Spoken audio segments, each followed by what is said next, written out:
Nous lisons dans le psaume 50, verset 15, et puis aussi dans le psaume 107, verset 1 à 9, ces paroles.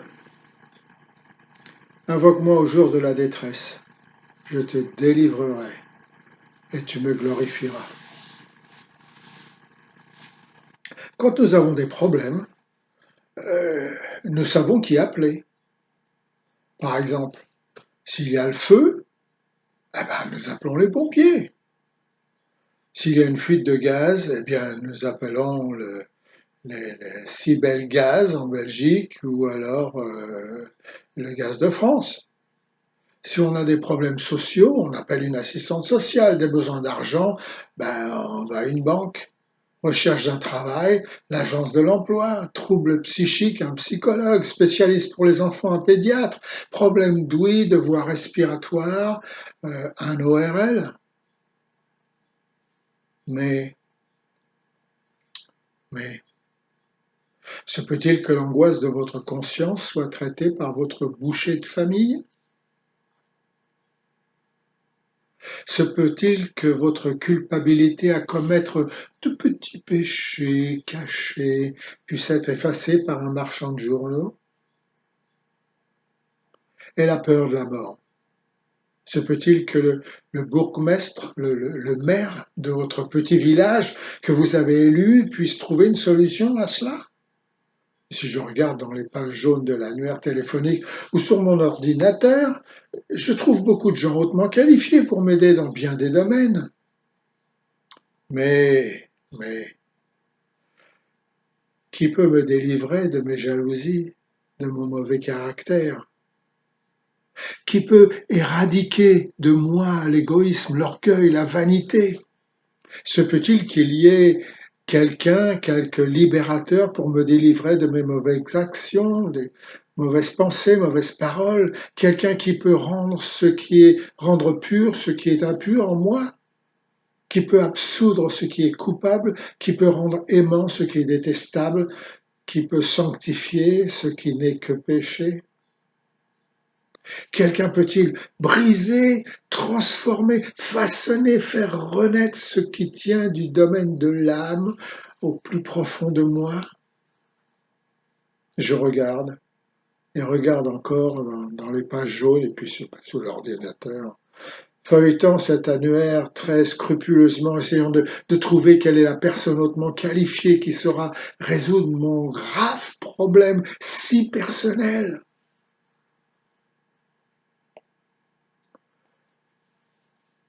Et je trouve personne. Oh, bien sûr, je peux trouver un grand nombre de personnes qui pourront, moyennant beaucoup d'argent, s'occuper des effets de mon malheur. Ils me suggéreront d'accepter ma culpabilité, ils m'engageront à vivre comme si de rien n'était, ils m'enseigneront comment faire un replâtrage sur ce que je sais être opposé à Dieu et comment prétendre être heureux. Ah, que voulez-vous, me diront-ils? Nous sommes tous humains. Vos péchés, il faut apprendre à vivre avec. Voilà, c'est tout. Faites donc un peu de social. Une bonne action apaise la conscience. Demandez donc pardon. Vous verrez, ça soulage. À la vérité, mes amis, tous ces gens ne peuvent s'occuper que des effets de la cause de votre problème. Et cela pour la bonne raison qu'ils ont le même problème et ne peuvent pas le résoudre dans leur propre vie. Jésus ne dit-il pas, un aveugle peut-il conduire un aveugle? Peut-on conduire un pécheur à la délivrance si l'on n'est pas soi-même libre du péché? Il y a beaucoup de dieux dans notre monde d'aujourd'hui. Beaucoup de religions frappent les unes après les autres à notre porte. Il n'y a que l'embarras du choix. Mais il n'y en a une seule, mes amis, une seule qui vous promet la liberté hors du péché, c'est le christianisme. Personne, ni sur terre, ni sous terre, ni dans les cieux, ni au fin fond des extrémités de l'univers, peut libérer un être humain des chaînes de l'esclavage du péché, sauf le Dieu de Jésus-Christ. L'apôtre Jean, dans son épître, écrit, 1 Jean chapitre 3 verset 9, « Quiconque est né de Dieu ne pratique pas le péché, parce que la semence de Dieu est en lui. Il ne peut pécher parce qu'il est né de Dieu. » Par la mort du Christ sur la croix au calvaire, je suis pardonné de mes péchés, mais par sa résurrection, je puis renaître avec lui, libre de la domination du péché qui n'a plus de pouvoir sur moi. Ah oui, c'est vrai, mais nous, les Français, puis nous, les Belges, on aime bien dire ce que l'on pense. Et que voulez-vous, Major? On a du caractère. Christ est formel. Si donc le Fils vous affranchit, vous serez réellement libre. Il n'y a pas plus mauvais caractère, plus arrogant, plus présomptueux, plus orgueilleux qu'un Français. J'en sais quelque chose, je suis Français. Et cependant, mettre Christ dans sa vie et jugez vous-même du résultat obtenu. Avec Christ dans son cœur, on voit s'épanouir la bonté, la modestie, l'humilité, l'amour de l'autre, et s'évanouir comme la rosée matinale, les mauvais penchants qui faisaient de lui un être perdu et rejeté. Crie vers moi quand tu es dans le malheur, et je te délivrerai, et toi, tu me glorifieras. Mes amis, c'est vraiment perdre son temps que d'essayer toute autre chose et d'inventer toutes sortes d'excuses. Le Dieu de la Bible est un Dieu qui nous aime et qui prend soin de nous. On peut penser qu'on est seul, que personne ne s'intéresse à nous, que nous ne sommes que des pions sur le grand échiquier de la vie, mais ce n'est pas vrai. Regardez donc ce verset de la Bible et constatez vous-même que Dieu n'est pas indifférent à nos difficultés et à tous nos problèmes. Si tu es dans la détresse, invoque-moi et je te délivrerai. On n'a pas besoin de croire en Dieu, ni d'aller à l'église pour l'invoquer. C'est ce que fit l'un des premiers convertis de la Maréchale à Paris en 1881. Lorsqu'il s'avança au banc des pénitents, ce jeune athée s'écria « Ô Dieu, s'il y a un Dieu, sauve mon âme si j'en ai une !» N'est-ce pas formidable de savoir que même si je suis confronté aux problèmes les plus troublants, environné de difficultés les plus frustrantes, confronté à des élucubrations les plus laborieuses, découragé par des obstacles les plus infranchissables, et que même si mon âme n'est qu'un embrouillamini de choses et d'autres, eh bien, Dieu veut et peut m'aider. Invoque-moi au jour de la détresse, et je te délivrerai. N'ai-je pas raison de dire que c'est justement au jour de la détresse que les amis s'excusent de ne pouvoir vous aider et que certains s'enfuient, vous laissant seuls? Dieu, lui, n'est pas comme cela. Dans les moments difficiles, tout comme dans les moments heureux, il est là. Ses compassions ne fluctuent jamais, son amour est consistant et immuable.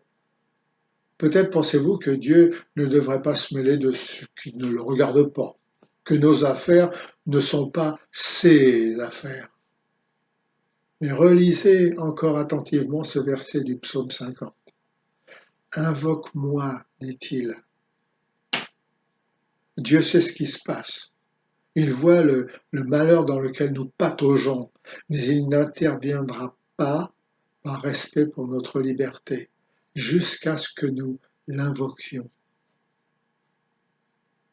Ceci étant dit, tout comme beaucoup d'entre nous d'ailleurs, Dieu aurait pu me dire en mon jour de détresse, « Bah, je te l'avais bien dit, tu n'en fais qu'à ta tête.